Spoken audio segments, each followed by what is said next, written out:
하나님 말씀은 마태복음 11장 25절에서 30절입니다. 마태복음 11장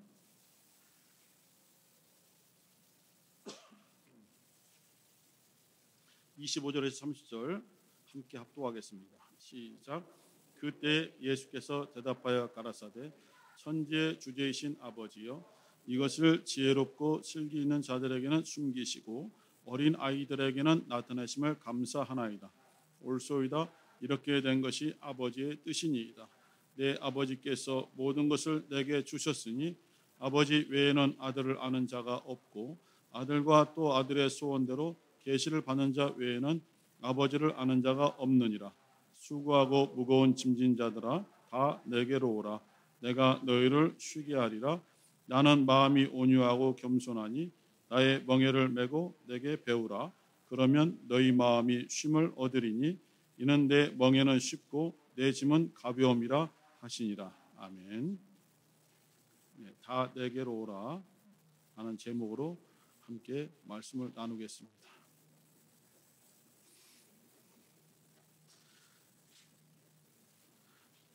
(25절에서) 예수님께서 기도하는 그러한 내용이 담겨져 있습니다. 물론 이제 이 상황이 앞에 있는 단락에 대한 상황의 설명이기도 하지만은 전체적인 하나님의 뜻에 대한 예수님의 어떤 생각이다 이렇게 보시면 되겠습니다. 천지의 주제이신 아버지요 이것을 지혜롭고 슬기 있는 자들에게는 숨기시고 어린 아이들에게는 나타내심을 감사합니다. 직설적으로 하면은 보통 자기들이 지혜롭고 상당히 하나님 말씀에 박식하고 하나님의 말씀에 대해서 슬기 있다 이렇게 생각하는 자들이 바로 바리새인들과 서기관들입니다. 그들을 대놓고 말씀하시는 거예요. 그들은 말씀에 대해서 다른 사람들보다 많이 안다라는 것을 자부심을 가지고 있고 또 서기관들은 율법의 항목들을 더 깊이 파고들고 그래서 어떠한 하나님 말씀에 대한 율법에 대한 조항이 있을 때에 이 조항을 적용하는 조항들을 만들어내는 것이 서기관들이잖아요. 성경에 있는 율법 항목은 보통 이제 성경학자들이 613개 조항이라고 합니다. 뭐뭐 하라, 뭐뭐 하지 말라. 하지만 실제로 예수님 당시에 이스라엘 백성들에게 주어진 율법의 조항은 수만 가지에 이릅니다. 어떤 2만 3천, 3만 이렇게 하는데 계속 해석해내기 때문에 수만 가지의 조항에 이르게 되죠. 그것들을 이제 해석해내는 것들은 자세한 거 알 필요는 없지만은 미드라시, 미슈나 또 우리가 이제 흔히 접하는 탈무드 이렇게 보통 이것들이 해석해낸 것들입니다. 근데 이제 우리가 서점에서 알 수 있는 탈무드는 그냥 교훈에 불과한 것이고 실제 그 율법의 조항을 세분화시키고 적용시키는 탈무드는 수십 권에 달하는 거죠. 엄청난 규모의. 아주 오래전에 성지순례에 갔을 때에 우리가 잘 아는 TV에서 항상 뉴스로만 보던 곳을 갔어요. 통곡의 벽을 갔어요. 통곡의 벽을 갔을 때에 이 현장에 내가 있을 수 있다니라는, 물론 다른 장소들도 마찬가지지만은 특히 통곡의 벽에 대해서는 정말 좀 새삼스럽게 느껴지는 장면이었어요. 유대인이든 아니든 간에 그 통곡의 벽에 가까이 가기 위해서는 반드시 머리에다 뭘 써야 돼요. 유대인들 어떤 랍비들은 정말 자기들의 것이 있지만은 우리처럼 관광 온 사람들에게는 종이로 된 걸 주어요. 날아가기 때문에 이렇게 붙잡고 이렇게 가서 쳐다보고 하는데 우리가 TV로 보던 통곡의 벽 있잖아요. 그 옆에 제가 볼 때, 여러분들이 볼 때 이게 통곡의 벽이라면 이쪽에 동굴이 있어요. 큰 동굴이 있는데 그 동굴 안에 도서관이 있어요. 그 도서관 안에 뭐 본책들 다 기억은 못 하는데 그 가이드가 설명해 줄 때에 이게 바로 탈무드입니다는데 크기도 이만하고 이게 책 크기도 어마어마한 것이 대충 눈으로 본 것만 수십 권에 달하는 거라고요. 그러니까 우리가 알고 있는 탈무드하고 실제로 유대인들에게 전해진 탈무드가 다른 거죠. 거기서 또 추출해서 추출하고 해서 일반인들도 좀 재밌게 볼 수 있는, 그래서 물고기를 달라는 사람에게, 아들에게 물고기 주지 말고 흔히 얘기해서 물고기 잡는 법을 가르쳐라, 이런 것들, 그냥 그런 것들만 우리 세상에 알려져 있을 뿐이지 사실은 탈무드도 율법을 해석해 놓은 랍비들의 어떤 교훈집의 하나라고 볼 수가 있는 거죠. 예수님이 활동하실 당시에 그 바리새인들, 특히 서기관들하고 항상 부딪히는 것이 뭐냐면 왜 당신의 제자들은 장로들의 유전을 지키지 않습니까?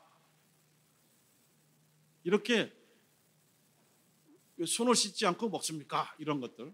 할 때 그 장로들의 유전이 바로 613개의 율법을 해석해낸 다른 조항들, 이것을 장로들의 유전이라고 하죠. 실제 율법은 이들에게 별로 의미가 없어진 지가 오래예요. 그래서 장로들, 랍비들이 내놓은 조항을 지키는데 급급한 거죠. 특히 이제 우리가 알고 있는 고르반에 대한 거 있잖아요. 고르반. 부모에 대한 문제거든요. 10계명 중에서 인간 관계에서 제일 주어진 첫 번째 계명이 부모를 공경하라잖아요.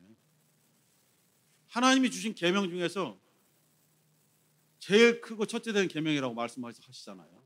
물론 이제 앞에 있는 거는 하나님께 대한 것이기 때문에 비교할 수 없지만은 부모를 공경하라, 이것이 율법, 인간들 관계에서, 인간 사회나 가정에서 지켜야 될 가장 첫 번째고 가장 큰 계명이라고 주께서 말씀하시는데, 부모님께 드려야 되는데 부모님께 드려야 될 그 몫을 하나님께 드린다고 하는 것, 실제는 하나님께 드리는 것이 아닌데 이들이 표현하기를 하나님께 드림으로 나는 계명을 어긴 것이 아니고 계명을 이룬 바 되었다. 그게 고르반이거든요. 고르반. 부모를 섬기는 도리를 버리고 하나님께 열심을 댄다는 핑계로서 자기들의 부모를 학대하는 것은 주님께서 고르반이다, 잘못된 것이다라고 지적한 거예요.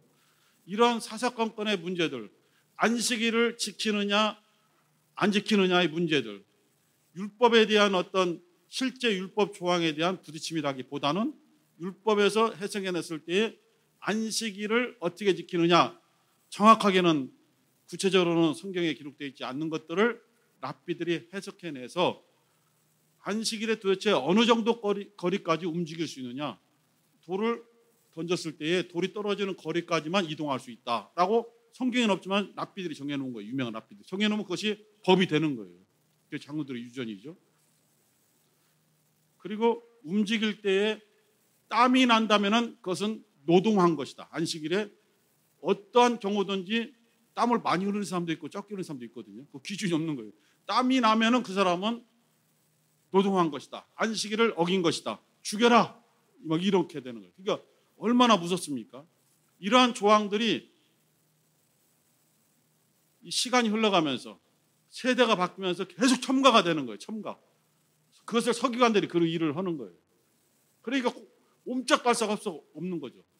안식일의 문제뿐만 아니라 모든 조항에 그것을 세세하게 풀어내서 조항을 만들어서 족쇄를 채워버리니까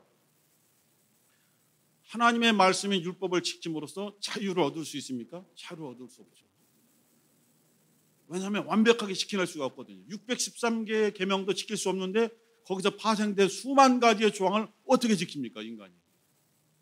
그러니까 항상 억압되어 있고 항상 죄책감을 가지고 있고 항상 어둡고 항상 죄인이죠. 그런데 바리새인들은 우리는 그래도 어려서부터 너희들과는 다르게 구별되어서 집단 생활하면서 철저하게 율법을 암송하고 율법대로 그 시간에 기도하고 율법대로 이렇게 했다. 그럼 우리는 거룩한 자다 하면서 항상 고개를 들고 다니는 게 바리새인들이잖아요. 기도할 때도 건방지잖아요. 하늘을 향해서 눈도 안 감고 눈을 딱 뜨고 주야 하면서 내 기도를 들어주실 거죠? 저는 봐요. 저 세리 보세요. 저 죄인이 아니지만 나는 저 세리와 달라요. 하나님께 주장하는 거예요. 그게 바리새인들이에요. 이들이 주님께서 말씀하신 스스로 지혜롭다고 주장하는 자들, 하나님 앞에 슬기롭다고 주장하는 자들, 한마디로 교만한 거죠. 엄청나게 교만한 것입니다. 하나님 앞에 나 하나님의 뜻대로 다 했다라고 그렇게 주장할 사람이 누가 있습니까? 아무도 없는 것이죠. 그냥 하나님 앞에서는 항상 우리는 부족하고 항상 열심히 신앙생활을 했어도 말씀을 지켰어도 그래도 하나님 앞에 서면은 부끄럽고 우리의 더러움이 그대로 빛에 의해서 노출되기 때문에 고개를 들 수 없는 것이 우리들이잖아요.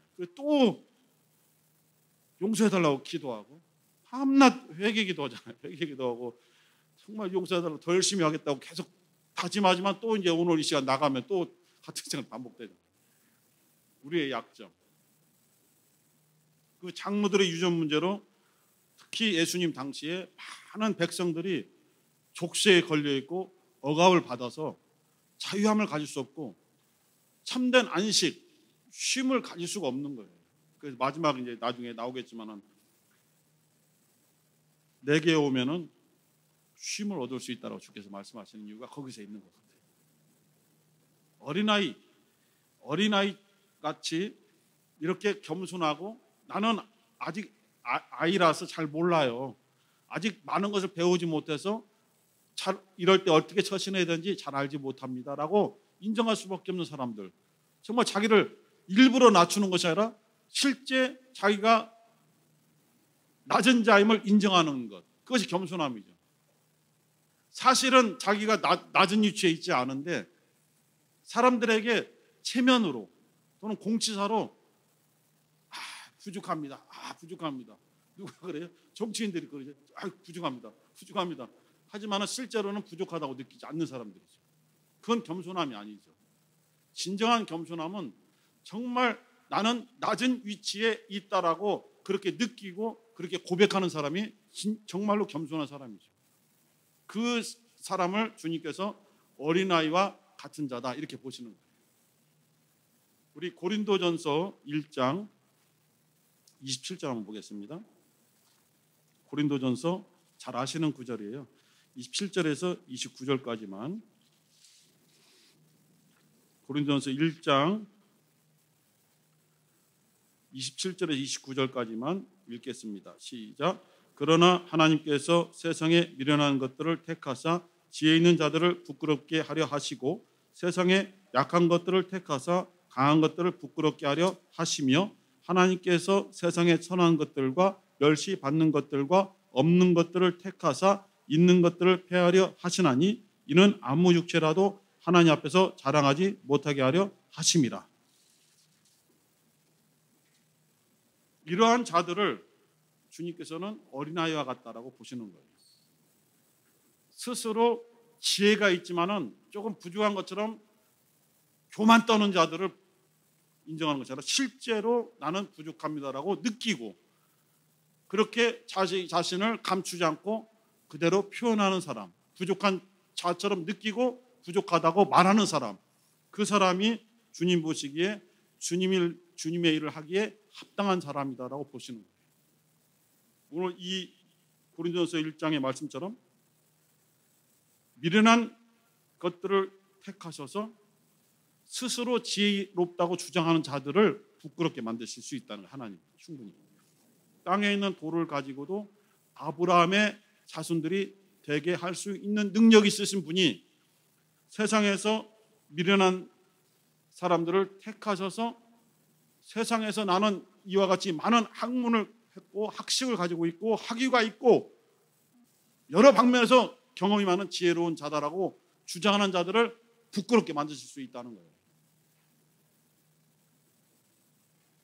약한 것들을 택하사 강한 것들을 부끄럽게 하신다. 그러니까 뒤에 나타난 것들은 전부 다 하나님을 인정하지 않는 사람들이에요.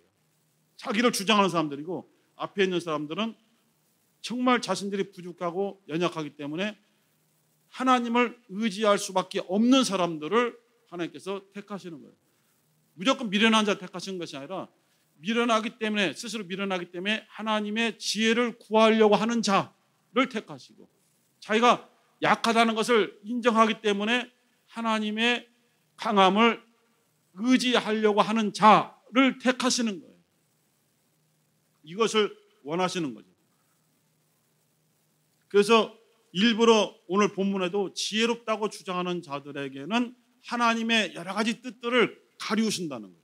너희들의 지혜로 아무리 살펴보아라, 하나님의 뜻을 알 수 있는가? 알 수 없죠. 학문으로, 과학으로, 여러 가지 논리로, 논문으로, 신학의 학문을 통해서 하나님의 뜻을 나는 이 정도까지 알 수 있다라고 주장한다면 그건 잘못된 것이죠. 어떠한 것으로 하나님의 뜻을 알 수가 있겠습니까? 불가능한 것이죠.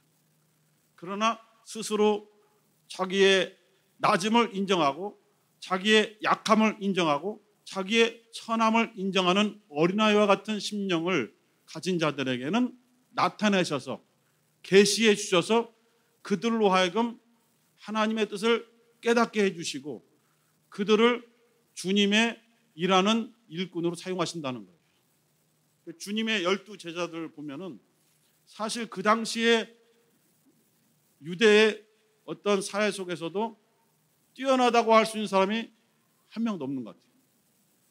12명 모두. 가룟 유다만 그것이 확실하게 드러나서 예수를 배반했지만은 가룟 유다뿐이 아니잖아요. 베드로도 항상 자기의 뜻을 주장하고, 내 생각에는 주님께서 죽으시는 것이 합당하지 않습니다. 제가 그 죽음을 막아드리겠습니다. 힘내세요. 이렇게 자기의 주장을 드러내고, 실제로 어려움에 처했을 때는 주님과의 관계된 것을 숨기려고 하는 거죠. 나 주님 모릅니다. 그 우리들의 모습이기도 하잖아요. 안드레도 마찬가지고, 요한도, 야고보도, 요한과 야고보 보세요. 명예욕, 권세욕만 있잖아요. 어머니까지 동원해서 주님께서 이 땅에 왕이 되신다면 우리를 좌우편에 권세 있는 자로 삼으셔서 좀 다스리게 할 수 있는 기회를 주세요 할 정도로 잘못된 사람들이라 이것입니다. 요즘 말로 하면 뒤처진 루저라고 하잖아요. 그런데 주님께서 왜 그러한 자들을 택하셨는가? 좀 더 말씀에 깨어있고 말씀의 지식이 있고 또 그러한 말씀을 가르치고 사용하는 데 적합한 위치에 있는 사람들을 택하시면은, 그 사람들만 설득한다면은 더 수월하지 않았을까? 서기관, 바리새인, 또 막강한 재물 있는 사두개인들을 택하셔서 그들을 설득하시고 그들로 하여금 주님을 동역하게 했다면은 주님의 일이 인간적으로 봤을 때는 더 쉬울 수도 있었을 것이다 라고 생각할 수 있는 거죠, 우리 생각에. 그러나 하나님은 no, 절대 안 돼. 왜냐하면 그들은 나를 인정하지 않고 자신들의 배경, 백그라운드, 이미 이제 지나간 또 꼰대 얘기지만은 빽이 없어서 죽는다는 거죠. 빽이 없어서 빽빽거리다 죽어서 빽이 없어. 오직했으면 군대 갔을 때 빽이 없어갖고 이쪽으로 빼고 저쪽으로 빼고 저쪽으로 빼고 저쪽 빼도 하나도 안 걸리고 결국은 전방까지 가서 근무한 사람이거든. 그 당시에 대학 나왔으면은요, 저 2학년 때 갔는데 웬만한 데로 다 빠지거든요. 또 심리학과 나왔으면은 전방 가더라도 심리전단이 있어요. 빠져서 훈련도 받고 북한하고 말싸움하는 것이거든요. 다 분석하고 마이크 대고, 야, 니네 밥 맛있냐? 우리 밥이 더 맛있다. 이런 거 하거든요. 거기에도 안 걸려. 그래서 결국은 일방방 소총수라고 하거든요. 제일 어려운, 제일 참 아무런 도움도 못 받는 곳에서 고생하다가 나왔죠. 그러나 이러한 백그라운드보다는, 이러한 명예와 자신들의 지식보다는 아무것도 없는 사람들을 택하셔야만 그들이 하나님만을 의지할 수밖에 없다는 거죠. 왜 없는 자들, 왜 천한 자들, 미련한 자를 택하셨는가? 그 정답이 있잖아요. 왜냐하면은 어떠한 육체 속에 있는 사람일지라도 하나님 앞에서는 자랑하지 못하게 하려고 아예 자랑할 것이 없는 자들을 택하셨다라고 딱 바울 사도가 결론을 내렸잖아요. 이와 같이 정말 부족한 자들에게 계시해 주셔서 하나님의 뜻을 알게 해 주셨다라고 오늘 본문에서 말씀을 주신 거예요. 이렇게 시작을 하는데 좀 길어지니까 짧게 마무리하겠습니다. 27절에 마태복음 11장 27절에 보면은 내 아버지께서 모든 것을 내게 주셨으니 아버지 외에는 아들을 아는 자가 없고 아들과 또 아들의 소원대로 계시를 받는 자 외에는 아버지를 아는 자가 없느니라. 왜 이러한 구절이 이곳에 들어갔는지는 자세히 잘 모르겠어요. 근데 상당히 좀 복잡하고 어려운 문제거든요. 하나님 아버지만이 아들을 알고 있다는 거예요. 아버지와 동등한데도 자기를 낮추셔서 인간으로, 인자로 이 세상에 오셔서 어떤 대우도 받지 못하고 예루살렘 인근 지역에 태어나신 것도 아니고 사람들에게 자기들 민족에게도 손가락질 받는 이방인들의 갈릴리인들아라고 손가락질 받는 그곳에 서서 또 작은 마을인 나사렛 출신이라고 불려지는 곳에서 성장하게 하셨다. 이러한 모습을 우리가 어떻게 주님으로 인정할 수 있느냐. 근데 그렇게 하신 뜻이 아버지의 강권함뿐만 아니라 아들의 순종함으로 이루어지는 것이잖아요. 하나님 아버지의 뜻은 일방적으로 이렇게 사람들이 있을 때 나타나지 아니하고 사람들과 합력해서 뜻을 이루어 가시잖아요. 예수 그리스도와 하나님의 뜻을 이렇게 합력해서 이루어 가시잖아요. 중간에 성령의 역사가 있지만은. 그리고 아들만이 아버지를 알고 아들의 소원, 아들의 어떤 간구하심으로 아버지로부터 계시를 받은 사람들만이 그 아들을 통해서 아버지를 알 수 있다. 어려운 신학적인 얘기를 하신 거예요. 쉽게 얘기하면은 빌립 사도가 주님의 말씀은 좋은 것은 같은데 전혀 알아들을 수 없습니다. 너무 어려워요. 그렇게 어려운 말로 저희들을 설득하지 마시고 그냥 보여주세요. 아버지를 우리 눈앞에 보여주시고 이분이 아버지다라고 하면 얼마나 쉬워요. 그렇게 해주세요. 하니까 예수께서는 나를 본 자는 아버지를 본 자 아니라니까 또 막 빌립이 이제 멘붕에 빠지는 거죠. 무슨 얘기인지 모르니까. 나를 본 자는 아버지를 본 자 아니라. 눈으로? 아니죠. 예수 그리스도 안에 아버지의 생명이 충만하시고 아버지의 말씀이 충만하시고 아버지의 말씀은 진리니까 아버지의 뜻이 충만하셔서 그가 공적으로 일하시고 공적으로 말씀을 선포하실 때는 전부 다 아버지의 것이에요. 내가 아버지의 이름을 나타내었나이다. 우리는 나사렛 사람을 보고 나사렛 예수네, 나사렛 예수 이름으로 저분이 움직이시네 라고 보고 있지만은 예수님은 아니다. 나는 내 이름을 나타낸 것이 아니라 나를 보내신 내게 주신 아버지의 이름, 아버지의 이름을 난 나타낸 것이다 라고 말씀하시고 실제로 일하셨어요. 하나님의 이름에 대한 논쟁도 많이 있지만 이와 같이 내 안에서 말씀하시는 분이 바로 아버지이시다. 나는 내 자의로 말하지 않고 아버지께서 내게 가르쳐 주신 말씀, 아버지께서 내게 일러주신 말씀만을 너에게 전한다. 왜냐하면 그 아버지의 말씀만이 너희들에게 영생의 능력이 되기 때문이다. 이렇게 설명해 주셨어요. 굉장히 어려운 말씀들이죠. 이렇게 하나님 아버지의 뜻을 알아야 우리가 하나님의 뜻대로 산다라고 말할 수 있는데 하나님의 뜻을 어떻게 하는가? 하나님의 뜻을 아시는 하나님의 아들의 도움을 받아야 되는데 하나님 아들께서 아버지께 이 사람이 아버지의 뜻을 알아야 됩니다. 이 사람에게 계시를 내려주세요. 이렇게 간구하셔야만 비로소 이 사람이 아버지의 뜻을 알 수 있다는 거죠. 요한일서 2장 1절에 지금도 예수께서 하나님 우편 보좌 옆에서 우리를 위해서 대언하실 때에 거기에 써있기는 이제 우리의 죄를 위해서 대언하신다고 되어 있지만은 그 한 가지 항목만이 아니라 모든 것에 대해서 하나님의 뜻을 알 수 있도록 예수께서 계속 우리를 위해서 기도해 주시는 거죠. 중보기도하고 계신다 이거죠. 왜냐하면은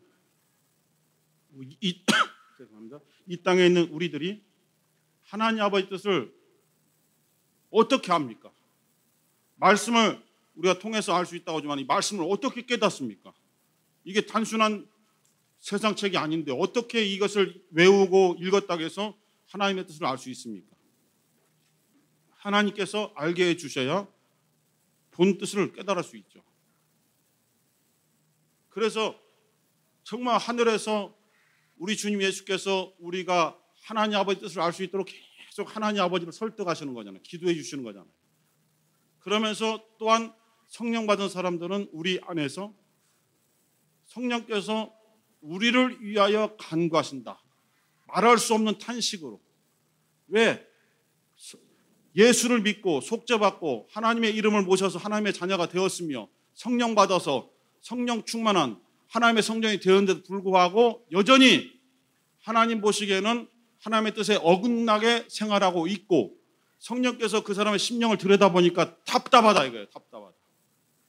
이렇게 죽음의 구렁텅이에서 살려주었는데도 불구하고 여전히 하늘을 바라보지 않고 세상을 향해서 또는 더 밑을 향해서 달려가는 모습이 답답하니 성령께서 말할 수 없는 탄식으로 우리를 위해서 하나님께 간구하여 주시어 이를 붙잡아 달라고 하나님 아버지를 예수께서 성령께서 합동으로 설득하고 계신다 이거예요. 그렇지 않으면 우리는 벌써 죽었죠. 믿음을 빼앗겼을 수도 있는 거죠. 내가 열심을 낸다고 해서 우리의 믿음이 유지되는 것이 아니라는 거죠. 쉽게 그냥 하나만 얘기하면은 성령의 인도하심이 없이는 우리의 믿음은 유지되기 힘들다 이거예요. 우리의 이 감정이 우리의 믿음 생활을 발목을 잡잖아요. 이 육체의 정욕을 이길 수 있는 것은 바울 사도가 말하기는 하나밖에 없다는 거예요. 성령의 소욕밖에 없다는 거예요. 자범죄는 이미 드러나서 죄를 진 거잖아요. 자범죄는. 그것을 예수의 피를 의지하면서 회개하면은 모든 죄라도 다 깨끗하게 사해 주실 것이라고 요한 1서 1장 7절에 있거든요. 그런데 마음속에서 아직 바깥으로 나오지 않은 흔히 베레아서 배웠던 본죄 또는 일반적으로 말하는 성품죄는 마음의 생각에서 품어나는 육체의 소욕으로 인한 죄는 어떻게 할 거냐 이거예요. 성령의 소욕만이 육체의 소욕을 없애할 수 있다라고 바울 사도가 정의를 내려놓은 거죠. 그럼 성령의 소욕이 뭐냐? 우리가 성령 충만하다 성령의 소욕입니까? 아니고 성령께서 우리를 위해서 간구하시는 대로 우리가 그것을 깨닫고 분별해서 순종할 수 있어야 된다는 것이죠. 어렵습니다. 하지만은 이와 같이 이러한 단계를 거쳐서 이제 마지막 주께서 말하기를 수고하고 무거운 짐진 자들아 다 내게로 오라. 내가 너희를 쉬게 하리라.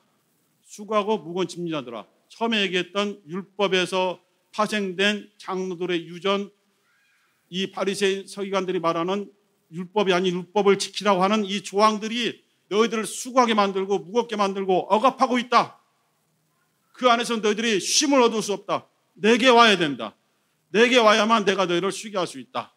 요한복음 8장 32절 진리를 알지니 진리가 너희를 자유케 하리라. 요한복음 8장 35절 아들이 너희를 자유케 할 수 있다 라고 선언하셨어요.